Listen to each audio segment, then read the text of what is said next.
آگے 93 میں سورۃ النساء میں وما اعوذ باللہ من الشیطان الرجیم بسم اللہ الرحمن الرحیم وما کان للمؤمن ان یقتل لا مؤمنا الا خطا ومن قتل مؤمنا خطا فتحرير رقبات مؤمنات وديات مسلمات الى اهله الا یصدقوا، اور کسی مومن کے لیے جائز نہیں کہ کسی مومن کو قتل کرے سوائے اس کے کہ غلطی سے ایسا ہو، اور جو کوئی کسی مومن سے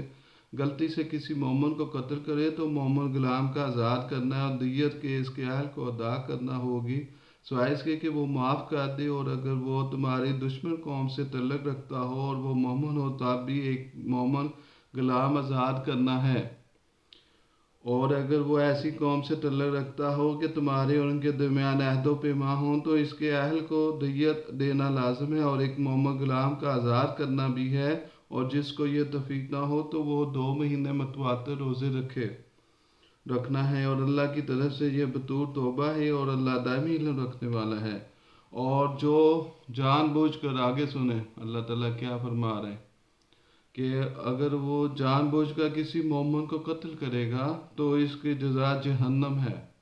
وہ اس میں لمبے عرصے رہنے والا ہے، اور اللہ اس پر غضبناک ہوا اور اس پر لعنت کی، اور اس نے اس کے لیے بہت بڑا عذاب تیار کر رکھا ہے۔ مومنوں میں بغیر کسی بیماری کے گھر بیٹھے رہنے والے اللہ کی راہ میں اپنے مال و جانوں کے ذریعے جہاد کرنے والے برابر نہیں ہو سکتے۔ اللہ نے اپنے مال اور اپنی جانوں کے ذریعے جہاد کرنے والوں کو بیٹھ رہنے والوں پر نمایاں مرتبہ عطا کیا ہے، جبکہ ہر ایک سے اللہ نے بھلائی کا ہی وعدہ کیا، اور اللہ مجاہدین کو بیٹھ رہنے پر ایک اجر عظیم کی فضیلت عطا کی ہے۔ اور اللہ تعالیٰ نے فرمایا دیکھیں کتنی واضح بات کی، یہ نہیں کہ آپ رستہ روک کے اور اپنے افواج کے لیے اور منسٹروں کو دھمکیاں دیں اور بندے قتل کرنے شروع کر دیں، وہ تو فعال تو ان کا جو حق بھی ادا کرنا ہوتا ہے، جو کسی کو مار جائے اسے معافی مانگنی چاہیے، یا پھر اس کو جو وہ کہ اس کی بات ماننی پڑتی ہے، یا ان کو معاوضہ دینا پڑتا ہے، 2 مہینے کے روزے بھی رکھنا ہے۔ اور اگر اللہ تعالیٰ نے فرمایا جان بوجھ کے کرے تو پھر اس کی سزا جہنم ہے۔ جب اب روس نے دیکھیں روشیا نے یوکرین پہ حملہ کر دیا، ٹھیک ہے، ناجائز ہے، یہ ناجائز ہے اور سراسر زیادتی ہے، کسی پہ حملہ کریں، کسی ملک پہ آپ حملہ نہیں کر سکتے۔ اگر وہ منسٹر ایسا ہے تو آپ کے عوام کو چاہیے، فوجیوں کو اتنی عقل ہونی چاہیے، سمجھ ہونی چاہیے کہ وہ کیسے فیصلے کرتے ہیں، کہ وہ کتنے جہالت کے فیصلے ہوتے ہیں کہ ان کے بات مان کے منسٹر کی تو لگ پڑتے ہیں جنگ کرنے، اور اپنے آپ کو بھی مارتے ہیں اور دوسرے فوجی بھائیوں کو بھی مارتے ہیں۔ کتنا بڑا ظلم ہے، اور 100 سال ملک پیچھے چلے جاتا ہے، اور اس کے بہت بڑا ظلم ہوتا ہے، اور دوسرے ملکوں پہ بھی اثر پڑتا ہے، پوری دنیا پہ اثر پڑتا ہے۔ یہ ناجائز چیزیں ہیں، اور یہ اصل میں یہ اللہ تعالیٰ نے فرمایا ہے کہ آپ کسی کو ایسے قتل نہیں کر سکتے نا۔ پھر اللہ تعالیٰ آگے سورۃ مائدہ میں بھی فرماتے ہیں کہ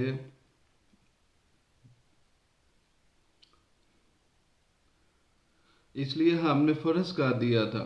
جب دنیا بنی اسرائیل سے ہم نے وعدہ لیا انہوں نے فرض کر دیا۔ اعوذ باللہ من الشیطان الرجیم بسم اللہ الرحمن الرحیم من اجل ذلك كتبنا على بني اسرائيل انه من قتل نفسا بغير نفس او فساد في الارض فكانما قتل الناس جميعا، اور اسی بنا پر ہم نے بنی اسرائیل پر یہ فرض کر دیا کہ جس نے بھی کسی ایسے نفس کو قتل کیا جس نے کسی دوسرے کی جان نہ لی اور یا زمین میں فساد نہ پھیلایا تو گویا اس نے تمام انسانوں کو قتل کر دیا، اور جس نے اسے زندہ رکھا تو گویا اس نے تمام انسانوں کو زندہ کر دیا، اور یقیناً ان کے پاس ہمارے رسول کھلے نشانہ لے کر آ چکے ہیں۔ پھر اس کے بعد بھی ان میں سے اکثر لوگ زمین میں حد سے تجاوز کرتے ہیں، یہ نہیں کہ اپنے مفاد کے لیے جنگ لڑی جائے، ملک قبضہ کیا جائے، اور یہ ادھر ہر چیز رہ جانی ہے، ہمیشہ کے لیے زندگی نہیں ہے، وقتی طور پہ 60-80 سال 100 سال اور کتنا۔ ایک فوجی بھی مارتے ہیں، ان کو بیوے بچے یتیم مسکین کرتے ہیں، ٹھیک ہے، اور کتنا بڑا ظلم کرتے ہیں۔ ٹھیک ہے، آپ ان کو سمجھائیں، دوسرے ملکوں کو بھی سمجھائیں کہ ان کو روکیں، جنگ کو روکیں، بڑا نقصان ہے اس میں۔ اور جیسے جیسے اب آپ کو پتہ ہی ہے، آپ کے سامنے جو ہوتا ہے ہو رہا ہے، بہت بڑا ظلم ہے۔ یہ نہ ہو کہ اللہ تعالیٰ کا پہلے عذاب آیا کرونا، ٹھیک ہے، اب دوسرا عذاب آ جائے، اللہ تعالیٰ ناراض ہو جائے، آگے ہی بہت لوگ پریشانی میں، دکھ میں، مصیبتوں میں ہیں، مشکلوں میں ہیں، دکھی ہیں، حالات کی وجہ سے بھی، کرونا وائرس کی وجہ سے بھی، اور اوپر سے جنگ شروع کر دی۔ یہ بہت بڑا ظلم ہے، اور یہ اسی لیے تو اللہ تعالیٰ نے فرمایا کرام جی ایسے لوگوں کی گردنیں کاٹ دو جو ظلم کرتے ہیں، اور جو ظلم کرواتا ہے اس کو بھی اللہ تعالیٰ کرام جی پہ فرما رہے ہیں کہ وہ لوگ فرشتے ان کو وفات دیتے ہیں اس حال میں کہ وہ کیوں ظلم کرواتے تھے، وہ کہتے ہیں ہم کمزور تھے، تو اللہ تعالیٰ نے فرمایا کہ فرشتے کہتے ہیں کہ اللہ تعالیٰ کی زمین وسیع نہ تھی کہ تم اس میں ہجرت کر جاتے۔ تو یہ اللہ تعالیٰ اس لیے فرما رہے ہیں کہ بچو، اور ماتم کرنا بھی گناہ ہے، ظلم کرنا، اپنی جان پہ ظلم کرنا گناہ ہے، ان چیزوں سے بچیں۔